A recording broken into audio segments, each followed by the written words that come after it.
My name is Victor Furman. Some call me the Voice.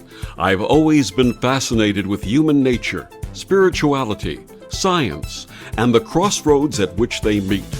Join me now and we will explore these topics and so much more with fascinating guests, authors, and experts who will guide us to Destination Unlimited.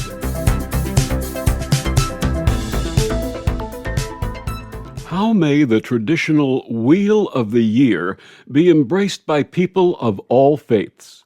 Returning to Destination Unlimited this week, my dear friend, Rev Dr. Tracey Ulshafer, has crafted this in her new book that unfolds a sacred map weaving the Wheel of the Year's seasonal rhythms, the energy of chakras, the dance of celestial phases, and the power of mystical ceremonies to awaken your eternal true self.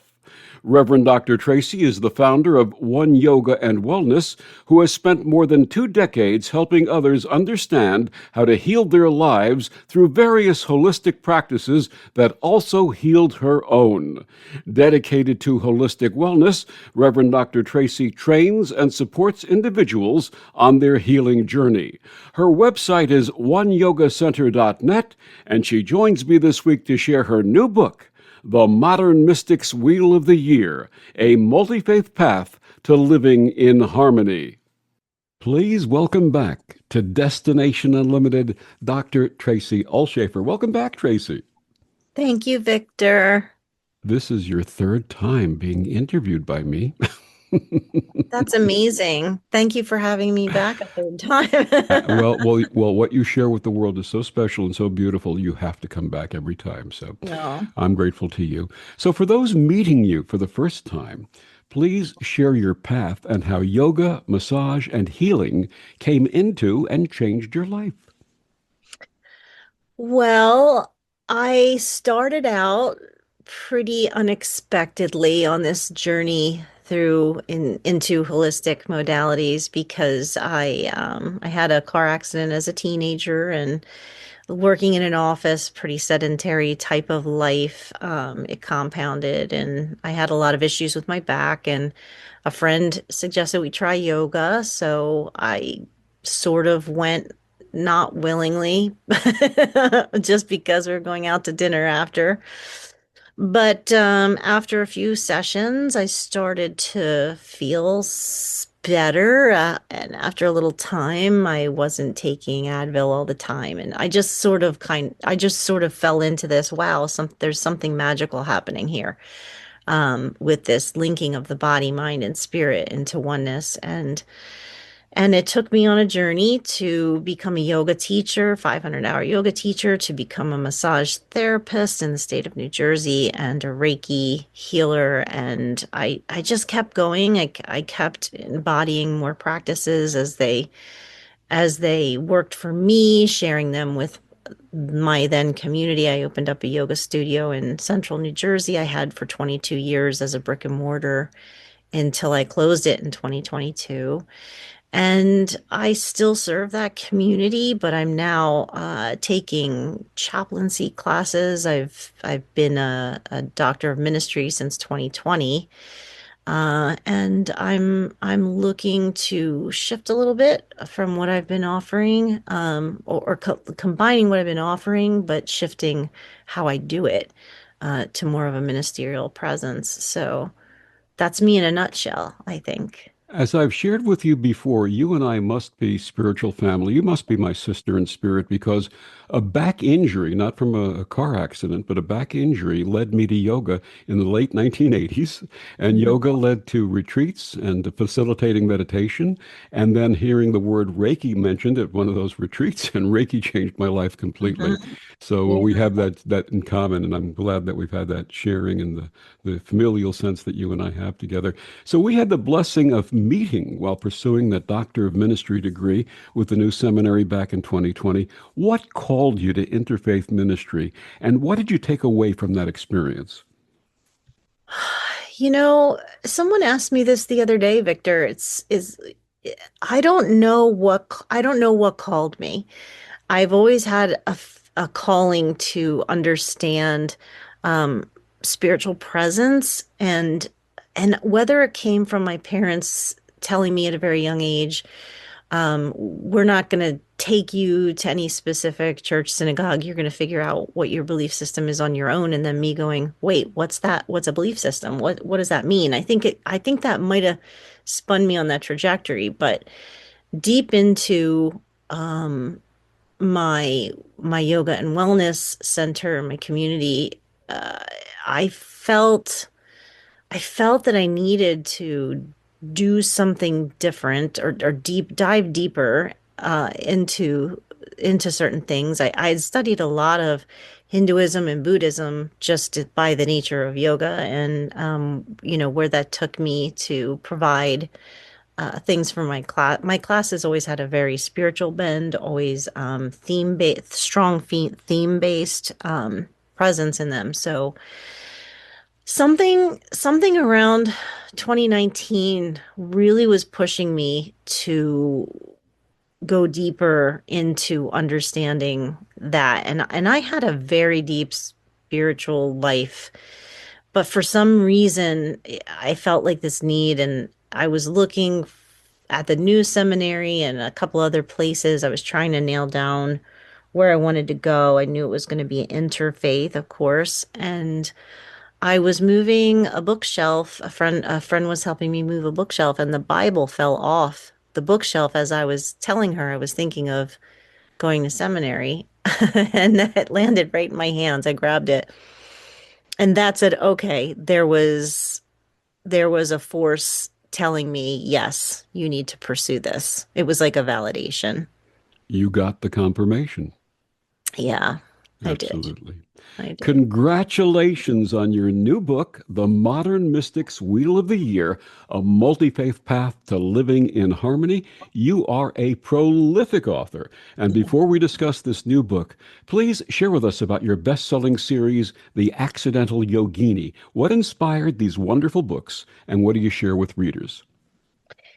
I originally wrote a book, The Accidental Yogini. Oh gosh, the dates they all fall together these days, but somewhere around 2015, I had published this book, the story of a woman who has, similar to my background, but different. She has her own physical issues, and she works in an office, and she's unhappy, and her life is a mess, and somebody suggests yoga, and she unwillingly goes.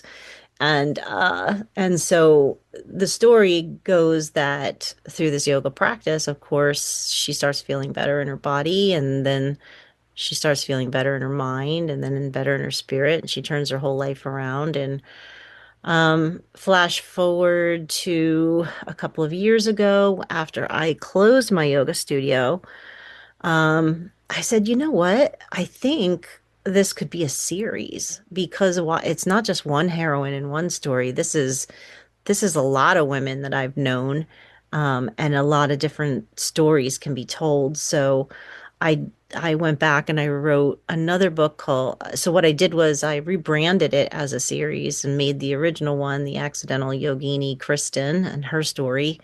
And then a couple of years ago, I published The Accidental Yogini Padma, and that's about a young Indian American woman who's a new mom and struggling with all of the things that new moms struggle with, and found yoga, even though it was a presence in her family. She hadn't done it before, and so she gets into it, and it does help her. And I'm actually working on a third. I put it aside. Actually, Victor, I wrote the first, let's say, third of the third book, which is going to be The Accidental Yogini Ruth, about a woman who finds yoga while in a treatment center for sobriety. Hmm. And and I got halfway through when I had the calling to finish this book, my doctoral thesis, The Modern Mystics Wheel of the Year. So it's I guess the next thing that I'll go back and work with. Wonderful. Both Kristen and Padma reflect discovery and healing journeys for women. This message is so important, especially after the challenges the current political climate has created for women. What message would you offer concerning this? Oh boy, Victor. We live in interesting times, don't we? Um, you know, I believe that we all have a journey, we all have a path. I think that there is a very big calling right now for women all over the world to step up, to step in their truth.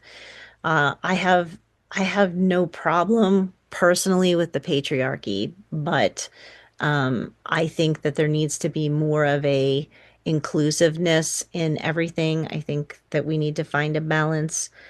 So women and the nature of the divine feminine is rising all over the world, and I think that there's a great part of that in my books and what I especially with the Accidental Yogini series and especially with Padma, there was a big presence of the goddess.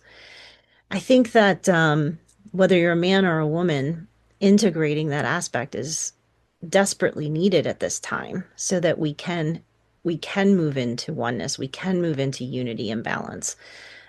And so I feel like that calling is there for all of us. We can step into it, we can lean into it as deeply as we want, but I think it's necessary at this time.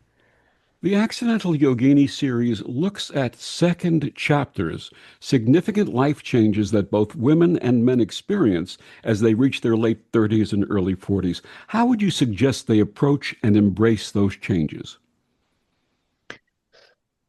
Oh, always being open. Change is inevitable. The only constant in energy in the world is that things are constantly changing. So we have to be open. I think part of it is embracing the changes and not being afraid of them, not thinking, oh, time is passing me by, but stepping into the next stage with the wisdom that you've gained, the confidence that from what you've learned and how that can then serve or help others is key to gracefully moving through change. In my personal life, I experience these changes as a series of synchronicities, of these non causally linked coincidences. Did you have that same experience?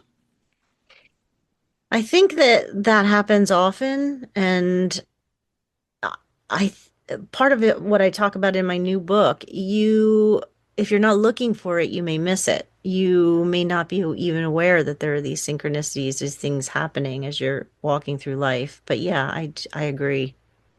And I found personally that when I'm presented with one of these synchronicities, I have three choices. I could say, no, that's not for me. I could say, yes, but not right now. Or I could say, yes, with a capital Y. And every time I say yes with a capital Y, the next one comes and the next one Mhm. comes. And I feel very Yeah, blessed in that way. very true. Yeah, that's the way it works. Absolutely. The Accidental Yogini series was followed by SH exclamation point T, yogis shouldn't say. I teased you that I did not know the S word was from Sanskrit. What inspired that book, and what do you share with readers? It's like a little master class in yoga for whether you know yoga or not. It dives into many different facets of the practice with, let's say, a little bit of a East Coast New Jersey satirical and sarcastic bend. Um I feel like I closed my yoga studio with a little bit of feelings about things and the nature of how some of the yoga world had changed over the years, and it was a way to, with humor and humility, to put certain questions out there, so that it wasn't like another textbook about yoga. It was a uniquely driven narrative, and it will resonate with some people, and it won't resonate with some people. But it felt like it was very cathartic for me to write that at that time. Yes, and you had mentioned that your school, the One Yoga Center, you closed it in 2022. How do you continue your teachings and offerings? Well, I wasn't teaching yoga for a bit. I had an injury I needed to address. It was a major rotator cuff injury. It precluded me from doing a lot of yoga, posturing. So I had said to my students, my yoga practice is different these days. It's not about the body so much, or it is about the body, but it's not about the postures so much. So I went into more of a reclusiveness for a bit. I wasn't teaching much. I have a couple of things I teach to Special Olympics New Jersey. I developed a program for them, so occasionally I go and teach them. And I have a private college that I teach a bit for. But other than that, I was not teaching, and I took some time off. I feel like I really needed that to reset a lot of things within me. And then recently, I started offering a new class called Yoga for Precarious Times. I felt like something was needed. And in my area, central New Jersey, we really don't have a lot of the style of yoga that I do, hatha yoga. We have you can find hot yoga or hot vinyasa yoga. It's a very physically demanding. I hate to say the word gym-like yoga, but that's sort of what it feels like. It's very more, pushing and competitive. And so I felt like my community needed something during this time that we find ourselves in. So now I teach on Zoom, a weekly class called Yoga for Precarious Times, and people can, yeah, we welcome more new people all the time. It's spiritually driven, authentic, breathing, breath focused, gentle to mild or medium hatha practice. It's nothing really deeply physically challenging. So I find that that's sort of what we need these days. I think the world in its chaotic energy, and everybody in their headspace all the time, we need to just sit and breathe, be present with ourselves, the full part of us, the higher self, and just be in that kind of space. So that's what I'm offering these days to the growing community, we'll say. Wonderful. Congratulations on your new amazing book, The Modern Mystic's Wheel of the Year, a multi-faith path to living in harmony. This book, as you mentioned, was inspired by your new seminary doctoral thesis. Please share your path on this from thesis to book with the workbook and oracle deck. Oh, wow. Do we have enough time, Victor? Because it's a Yes, long we do. This story. is your show. You have as much time as you need. The big story. So in 2020, you may recall, Victor, because you were in my class. We were what is affectionately called the COVID class. We were online. And I had said to Reverend Dr. J, who runs the new seminary, I had said to him, I have this really cool thesis idea, I think, for interfaith ministry. I've put this whole thing together. It's all there, except I can't publish right now because my community needs me and I need to be full time with them. And so he said, well, I'll put a panel together and, conditionally approve it. You can publish when you want. And that's what happened at the time. And it went into the back seat because my community needed me. From 2020 to 2022, I was full time for everybody through the pandemic and everything that was coming. I think that was a catalyst for great change in our world. And people were just stirred up and mixed up and stressed out. And so I focused on them, put that away, and then when I closed, we've already talked about I had finished writing Padma, and then I wrote the other book, and then my mother took ill, and I started taking care of her. And while she was resting one day, I had this pull, and again, where do these things come from? I don't know, but for me, it's often just some awareness that drops in, and I go, "Oh, okay, that's interesting." And so it was pull that out, pull that thesis out, because it's time to do something with that. And so I pulled it out and I read it and I said, man, there's some really good bones here. But I feel like there's more to it.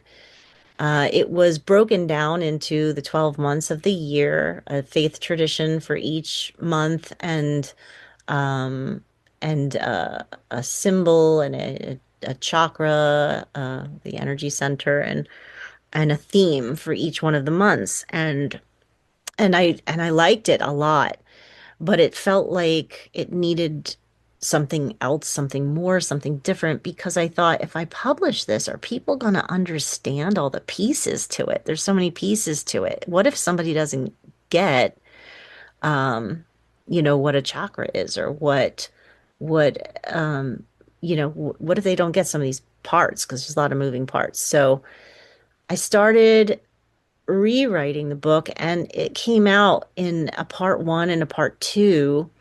Part one being these 12 keys, and then part two being the 12 months of the year broken down using all these keys. And in the process of writing that, one of my former students started a publishing house, and I sent it to her to see, just get feedback, her thoughts, whatever. She said, "Oh my gosh, there's so much information here. I love it so much. Have you thought about doing a workbook that people, when they're going through the 12 months, have something to kind of chart their practice and their process?" And I said, "Well, I guess that's a really good idea." So I sat down and created a workbook. And then I said, "Oh boy, I actually have two books now. I have two books because this now needs an ISBN, and this now needs to be published alongside with the other book." And I was diligently working on all the fine tuning of these two books, these two massive books, when she said to me, "Have you thought about making an oracle deck?" And I said, "Oh my gosh. Well, now I have to make an oracle deck." So I took a whole left turn. I started working on an oracle deck, which is a story for a whole other story. But so the massive project launched on 11/11, which is a meaningful number for me. Um, it is a book, a workbook, which you can purchase, and then an oracle deck, which has to be purchased through me. And I'm doing this triad of transformation, is what I'm calling it, and I am offering it as workshops and things now. So it was a big project, but I wanted it to get done before the end of the year with the holidays pending. I thought this is a good time, as a gift idea for anybody into spirituality, metaphysical practices, multi-faith religion, and also because the Wheel of the Year will, in my book, starts with January. And so here we go. There's a new year upon us soon, and let's start this program. My guest, my dear friend, Dr. Tracey Ulshafer, her book, The Modern Mystic's Wheel of the Year. Tracey, please share with our listeners where they can get your book, your workbook, the Oracle deck, and every other thing that you've created in this wonderful work that you do.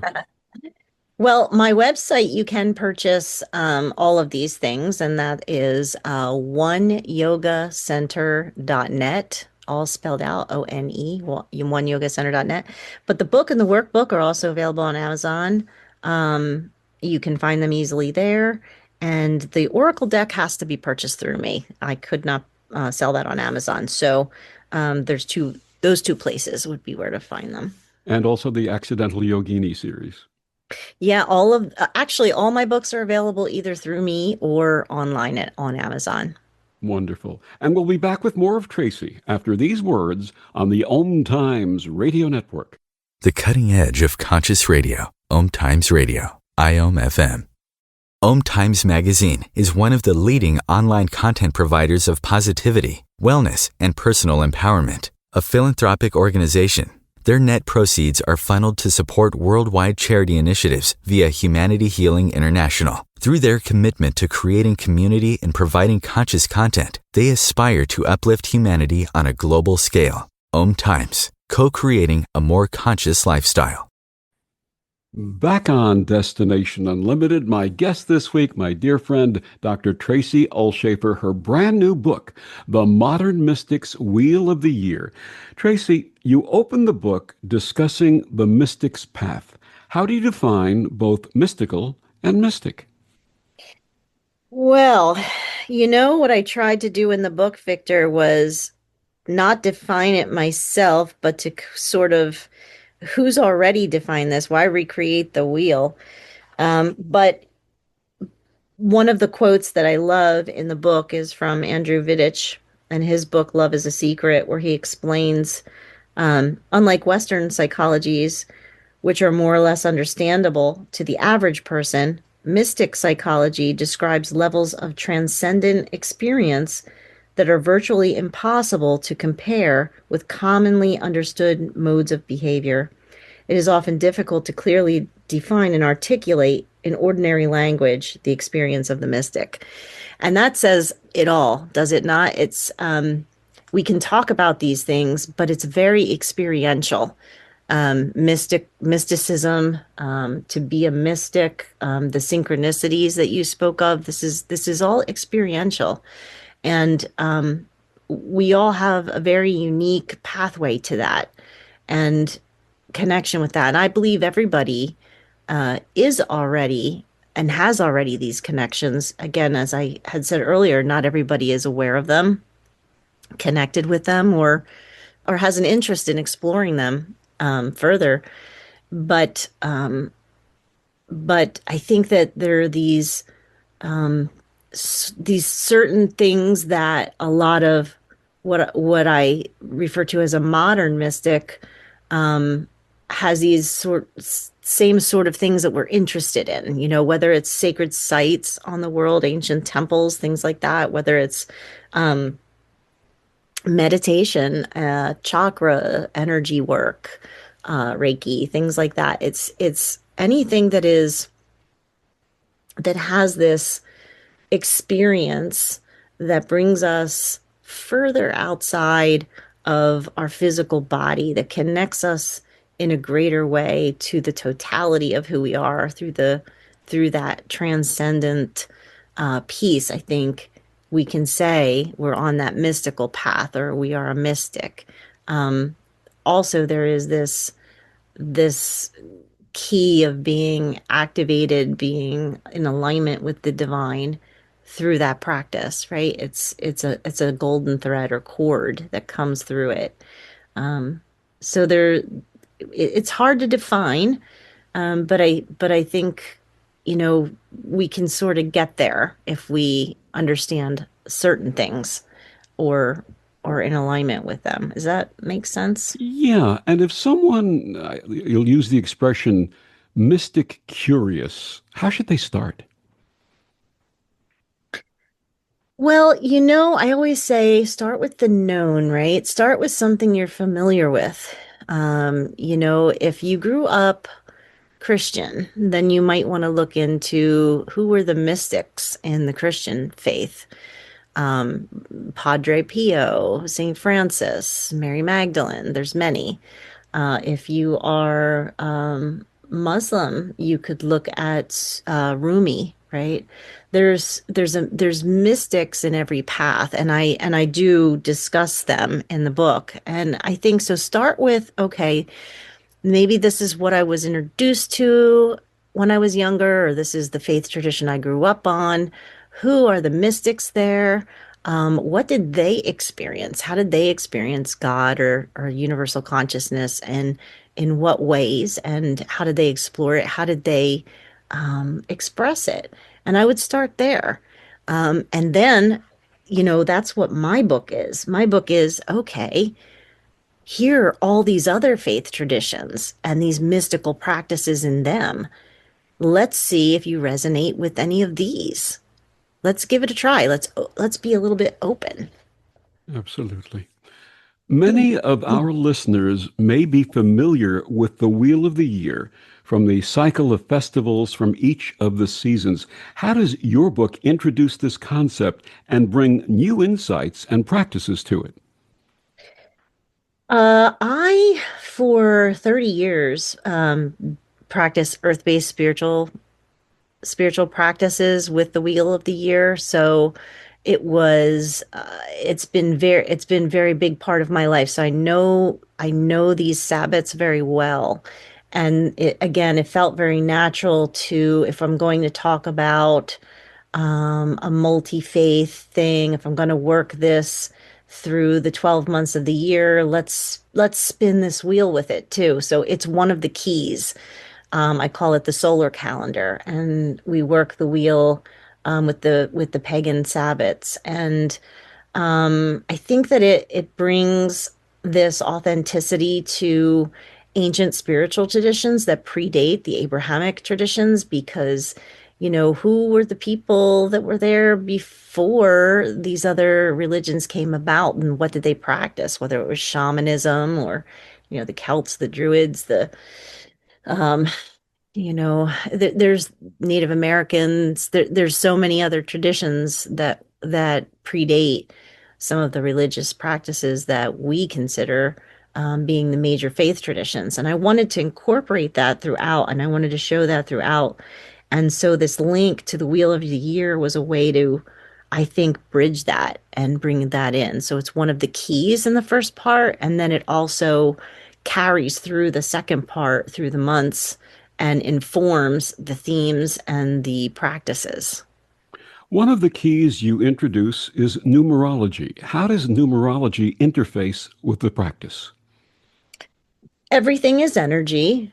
Everything has vibration and frequency, and numbers are a very basic part of that. And so I go over the history of numerology, where did it come from, who first started it, and then, there's lots of different practices that also incorporate numerology. So in my book, I will go through and list what they are, from the astrological houses, the 12 houses of the astrology and what they mean, Chinese numerology and characters, Vedic, which is from Hinduism, Kabbalistic, from the Jewish tradition, even Egypt and Babylonian, and even more recently, like the tarot and the numerology.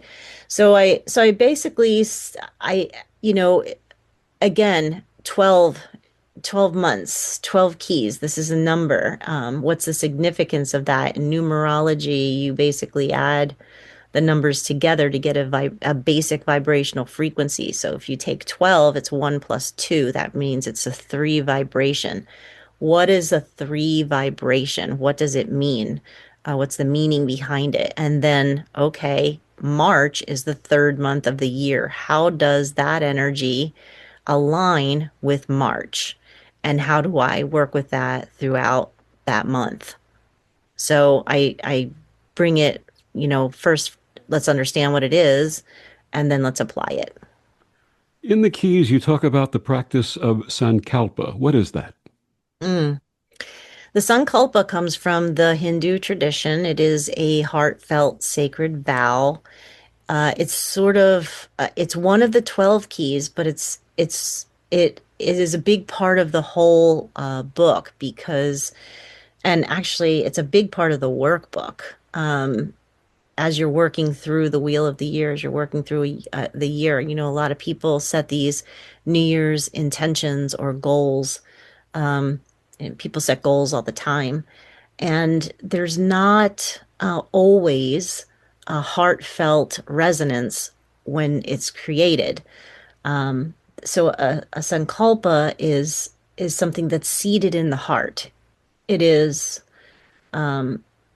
something true to where you are at this current time, whenever this time is. So whereas you've probably heard the word dharma. A lot of people know dharma is the life purpose, and that's something that sort of stays with you. It's your basic, it's a constant. But a sankalpa changes all the time, because energy is changing all the time, and we're changing all the time. So right now, what is my heartfelt vow? What promise am I making? Not just to myself, but to the world. Because if it speaks to me, then it should be something that also speaks to being of service to the world. So it is a deeply seated true intention seated in the heart, and it allows you to create a goal that you set up energetically to be successful versus something that, out of ego, you just want to, you know, have a better body or something like that. It's a So, calling. yeah, yeah. Another key is astrology, which leads to the question about what is the relationship between astrology and the wheel. Um, the astrology again informs the energy of each month. So traditionally, the calendar, I don't want to get too much into all of that. The calendar's been changed a few times over the years. And our calendar right now doesn't really sync up with the astrological calendar, anymore. Um, so we have to look at those influences though. So the time that you were born, the day that you were born, you fall under a specific sign, Libra, Leo, Sagittarius, Gemini, whatever your sign is. And those have properties, they have qualities, and they have these really rich stories too. So I've included those backstories and those energy into each month. So if you're reading February, what are the two signs, astrological signs that fall in the month of February? What are they about? What are those energy about? And how do they equate to the month? It's all informing. All these keys are constantly informing the energy of the month, so I can break it down to one theme. And it's not that that's the only theme it could ever be, but it's sort of a concise theme that bridges all of these different energies together. So that's why that's a necessary part of it as well. And another key are the primary elements of air, fire, earth, and water, and others. How do these relate to the practice and also to Ayurveda? Well, many ways actually. Um, I mean, the elements are ever present all the time, everywhere. Another key are is yoga and the chakras, and the chakras each have an elemental influence. Um, in the rituals and practices that different tradition use, the elements are present. The burning of incense is the element air. Fire rituals like a fire ceremony is the element obviously fire. There's cleansing purification rituals using the element water. All of the elements are used in ritual practices as well. Um, and they inform all of the world, all of what we see, feel, taste, touch, understand. It comes from the elements. They're a basic component of everything. So when we talk about everything being energy and everything being inclusive, how do we not go to those very basic components and then also allow them to inform the energy of each month, the practices of each month? That's how they fall in. They inform the yoga practices, and how the yoga practices are done. They inform the ritual practices, and how they are worked. So yeah, there's I could say more about that too. I feel like that's a whole college course And, in and of and, itself. and the connection to Ayurveda. I mean, Ayurveda is the sister component to yoga, right? It's the Indian method of health, and it is uh, something that talks about primary qualities involving the seasons and qualities within us, the natures within us. So the elements are part of that. Like saying that the winter is, cold and dry, then it has a certain elemental component to it, etc. It's really these probably require more deep answers, but we don't have the time to dive into them as deeply as probably we could. Absolutely. One of the elements that people use in any of the mystical and spiritual practices is a sacred altar. What type of sacred altars may readers learn about in your book? Well, I suggest for each month that you create a sacred space to go to, whether it's for your meditation, your rituals, your contemplation, your yoga practice, and have this altar, which would ideally house the four elements, the five elements, earth, air, fire, water, and ether. And in the ether element, the spiritual part. So depending on what practice we're working on that particular month, then there's certain things that go with that. So in the part two of my book, each month I give a suggested altar, and it includes the color that the altar cloth might be for the month, the color the candle might be, the color or the type of flower which goes with the month of the year, the flower of the month, the type of crystal or stone, which could be either the birthstone or another type of crystal for the month, and why that ties all in, I explain. So every month the idea is refresh that space, create a new one, put new energy into it, because each time we change into a new month, it's new energy. So I guide people in how to do that as well. My guest is Dr. Tracey Ulshafer. Her brand new book, The Modern Mystic's Wheel of the Year. We'll be back with more of Tracey after these words on the Om Times Radio Network. Humanity Healing International is a small nonprofit with a big dream. Since 2007, HHI has been working tirelessly to bring help to communities with little or no hope.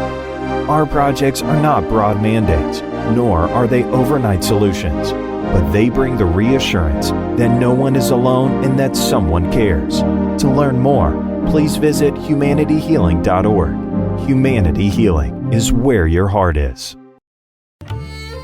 Imagine yourself being transported to India, to the banks of the Ganga and an ashram in Rishikesh.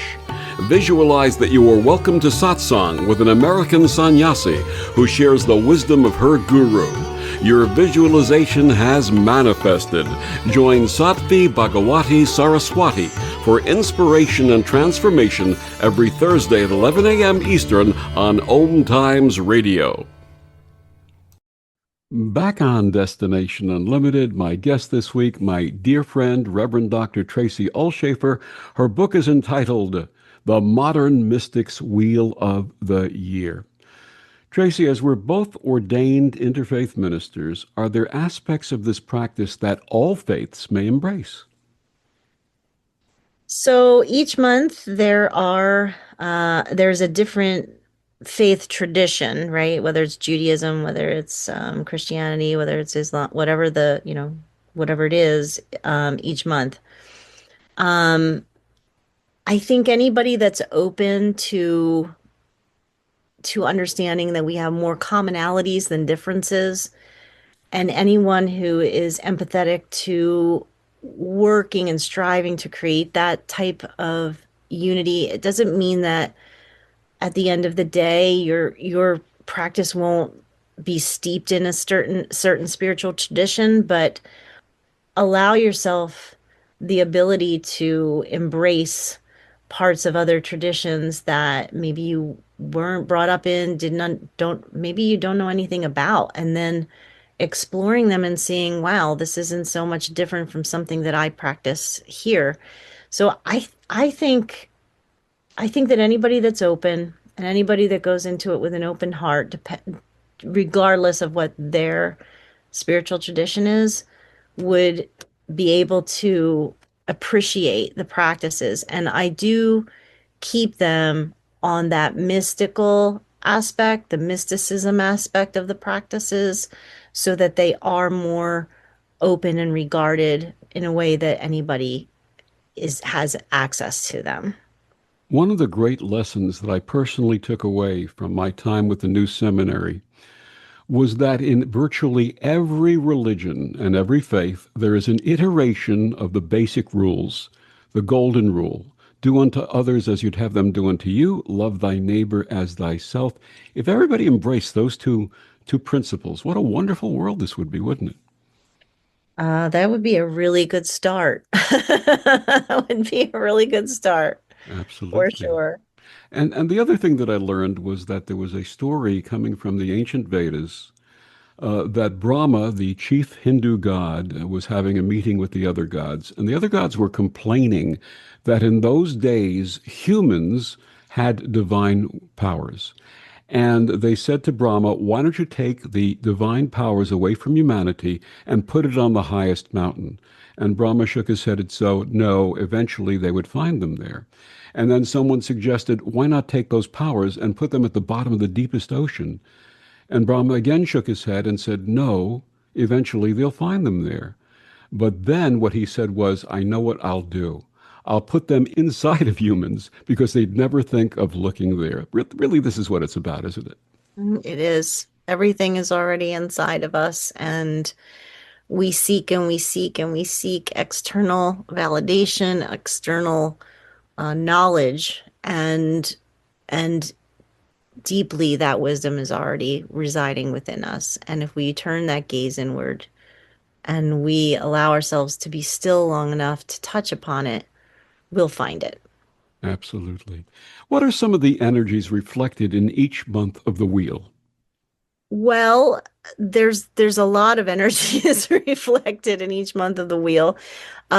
So yeah, I don't know how to compartmentalize that into an easy answer. I can tell you some of the themes. Would you like to hear those? Absolutely. So when I got to break down all of the energies of the different months, what what were they speaking? What were they saying? And so February is harmony. Um, first of all, January is new beginnings. That's an obvious one. But February is harmony. And why did I choose harmony? Well, I'd like you to read the book to find that out. Um, Rebirth is March. Love and devotion is April. Fertility is May. So these are basic themes, but they hold together all the vibrational energy from all of those different keys that we're applying to the month. And then they are informing what practices align with this that we can do for that month that will assist us in then gaining some connection to the natural energy that's already surrounding us. It's really a way for us to bring everything together, work it internally, and synchronize our internal world with the outside world. As we're currently in November and approaching December, how about some examples of the connections between them and various faiths? Well, November, it's an interesting month because it kind of tags off of the end of October.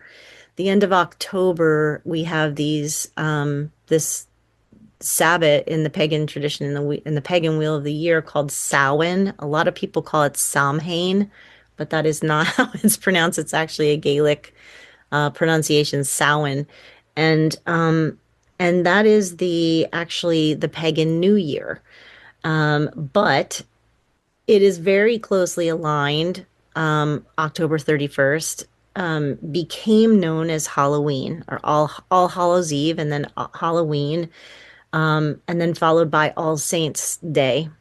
So basically, that was a way for Christianity to sort of say, "Oh, we're in alignment with this energy, but we want you to think about it this way. Let's steer us towards the saints." But however you look about it, it's pulling us into November with the energy of remembrance. And and there are all of these festivals on November 1st, the Day of the Dead, particularly, but in Bolivia, there's another day. It's either the 1st or 2nd of November, or maybe the 3rd. But there are all these festivals in and around what we call Mesoamerica. So the whole Mexico, Central America, all those countries have these traditions based around remembering the dead, honoring the dead, celebrating the dead, different from how we tend to think of the dead. We're more fearful about death here where we're from. But these countries celebrate the dead. I mean, they decorate skulls and create these ofrendas, which are these beautiful flowers, like very ornate gifts that they do give the dead to celebrate what they gave to them, what their legacy is, what the bloodline has received from what they created in life. So they're really beautiful practices. So for me, it made sense. Let's look at Mesoamerica. It's not as defined as, say, you know, Christianity or Judaism, but let's look at Mesoamerica because there are commonalities and common threads in Mayan and Aztec and Toltec religions, our faith traditions, and we can pull them together with this thread of remembrance, honoring the dead, and then let's do these ceremonies. Let's create an ofrenda. Let's maybe do a silent supper or a dumb supper. And so that's how we can kind of weave this time of the year together. And then of course, as we move towards the end of November and into December, we have a totally different energy that's more about just different. It's still in that celebration mode, but it goes to a different level, a different energy. So then I created a different pathway for that moving into December. Please tell us about the workbook and oracle cards that are available for the practice and how they're used. The workbook is supposed to be a companion.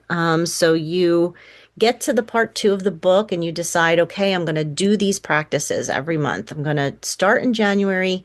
I'm going to create a fresh altar. I have a yoga practice for January. I have a faith tradition I'm going to read about. I have like a little ceremony or a ritual that I'm going to do. And so the workbook allows you to chart this progress, allows you to write certain things down. It does have a 12 chakra assessment. So every month you're assessing each energy center. So for the month of January, it's the first chakra at your root. And you will go through an assessment process of that. Where is my first chakra? Am I depleted? Am I excessive? Am I balanced? Where do I need to create more harmony and balance? I even have a recipe, Victor. So there's food recipes for the chakra for the month. So every month you can also, okay, these are the foods equated to that chakra. And here's a recipe. So you can create food that's of the same energy vibration of that chakra that you're working for the month. And then the workbook also has the yoga practice. In the book, I give every month a single yoga practice, a single pose, a full practice, and a short practice. And you can, in the workbook, I say, maybe just sit in this single pose for 5 minutes and then journal about it, write about it. What came up? What do you feel?